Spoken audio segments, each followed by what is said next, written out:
शङ्कर हर हर शङ्कर जय जय शङ्कर हर हर शङ्कर। ఓం శ్రీ గురుభ్యో నమః. హరి ఓం.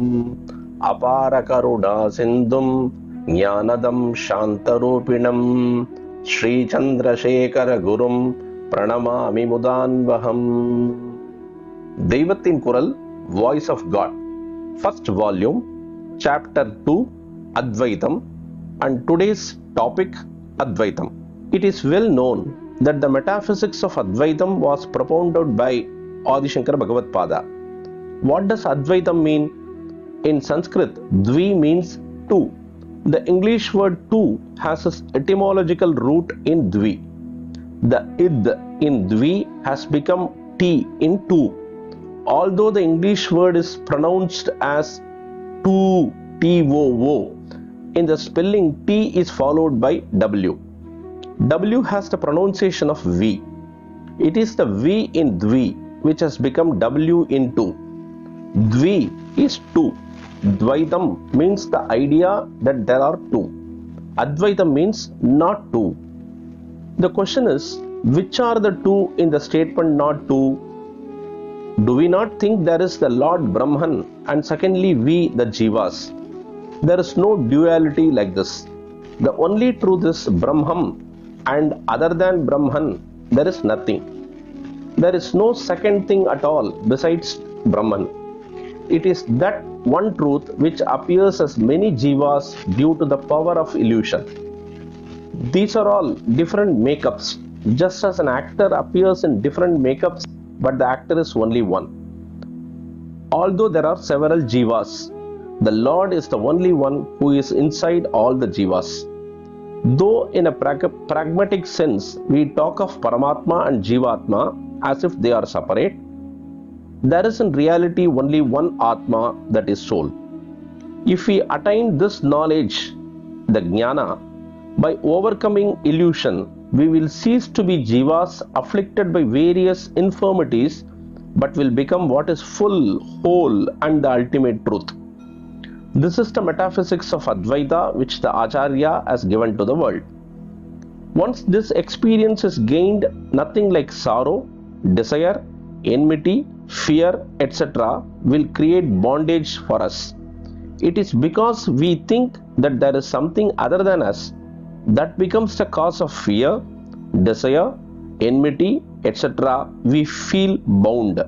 This indeed is the bondage of worldly life. When there is nothing other than us, who will be bound or what will bind? Where is such a thing as bondage? There is no second thing at all.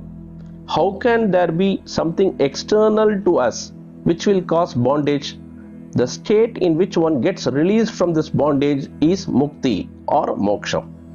This state is not to be reached somewhere in Vaikuntham or Kailasam, but at some time in the future.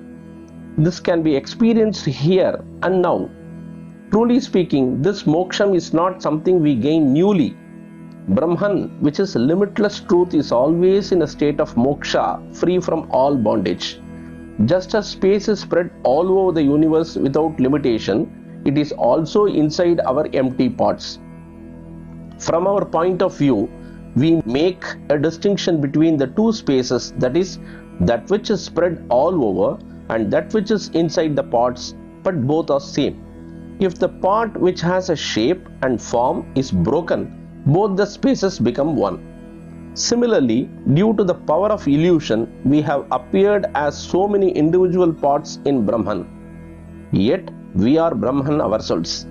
We do not realize it because of the power of illusion has over us. If that is broken, we will get the experience that we are the limitless Brahman. For such an experience to materialize, there are several steps like performance of various rituals, worship, etc. Our Acharya has designed convenient steps for us to move up. Even when we follow these steps, we must have the thought within us that whatever we see is all one. The real experience that everything is one may come in its own time, but from the beginning we have to develop the thought that this is the truth. Sri Adi Shankara Bhagavad Pada has said that we should look at everything as the same, but the confusion arises as to how to look at all life around us as ourselves when they look so different. There are three stages, namely the waking state, the dream state, and the state of deep sleep. In all these three states, the person is the same. The person who dreamt and the person who wakes up is the one and the same. But there is no connection between what happens during dreams and after waking up from dreams. What happens during the dream is something, and what happens when coming out of the dream is different. Although the experience and mental state are different, the person is the same.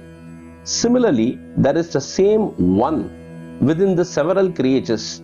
We must realize that the one is we ourselves. Sometimes we have a peaceful disposition. At some other time we are angry. But by experience it is known that the person in both the states is the same. According to the changes in our dispositions, face, hands, legs, etc. exhibit physical changes. When time takes its toll and the child becomes the old man, the body also undergoes change. When this is so in the life, we see in the awakening state what to say of the dream world. From our mind only, various forms, various places and various circumstances get created. We find that in dreams, we do the very thing that we do not wish to do. It is clear that in all these contradictory states and experiences, the person is the same. When we are in a state of delirium, we do quite the opposite of what we had done earlier. If we had written a book, we destroy that book. The person who wrote the book and the one who tore it, it is the same. This world is also a dream. If it is realized that the worldly life is also a kind of delirium caused by a fever called illusion, we will realize that everything is one. We will know that just as we create so many people with our mind during our dream, all the creatures are the reflection of the thoughts of a great mind. If someone destroys our book, we will realize that that person is also ourselves. The person who wrote the book and who destroyed it are in different bodies, but in reality, the two are not different. There is only one thing inside all creatures. If someone beats us, it is wrong to think that someone did it. The truth is that we are beating ourselves. If this is not the truth, there should be something other than the Lord, Brahman. If so, from where did that something come? With what has it been made? Who made it? Such questions arise. There are two categories: we who are sentient and the world of matter which is insentient. We have not created the world of inert matter. Similarly, the world of insentient matter has not created us. How can a thing without the faculty of brain perform any action on its own? Moreover, how can the matter without the faculty of brain create a being with the faculty of brain? Since the world of matter without the faculty of brain has been behaving with discipline and order from times without beginning, some super brain that is omniscient must have created it and must be regulating it. If it is argued that the omniscient created the world of matter using some other material, the question will arise as to how that material came into being on its own. Therefore, it follows that it is the omniscient that shows itself as the world of matter. Then we are here, the jivas. Have we appeared on our own? When we see that the different species of creatures have their own unique physical form, characteristics and pattern of behavior, it is clear that each species could not have come up individually. Therefore, it follows that the entire body of life has been created by one omniscient power. The brain power of a jiva has not come from somewhere. It is clear that it is the handiwork of the omniscient. For the jivas, food, clothing, etc. have to be obtained from the world of matter. Jivas have the various sense organs to enjoy the smell, taste, heat, cold, etc. of matter. This way, the world of living beings and the world of inert matter are interrelated. This is not a relationship which the Jivas created. Did the Jiva plan out that he should get his food, clothes, house, etc. from the world of matter? If he plans, will the world of matter subject itself to his plan?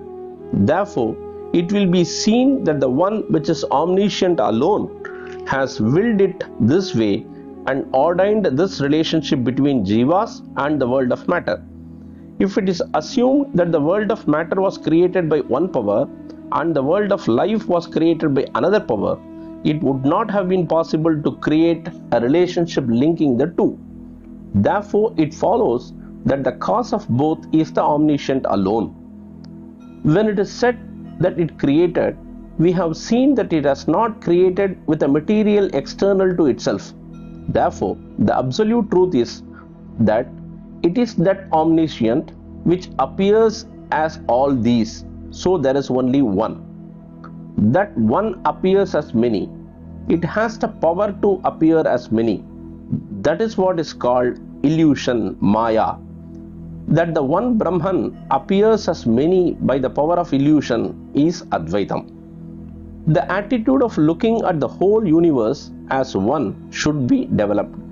If everything is one, we cannot be different from others. In this state, even the universe is not a thing which is cognized. That it is the same as the person cognizing it will be experienced. We feel the hand is ourselves, similarly the leg and the body. In the same manner, the entire world should become ourselves. If a person develops such wisdom, jnanam, he is indeed the wisest scholar, even if he is otherwise the lowliest. Acharya points this out in his Manisha Panchakam.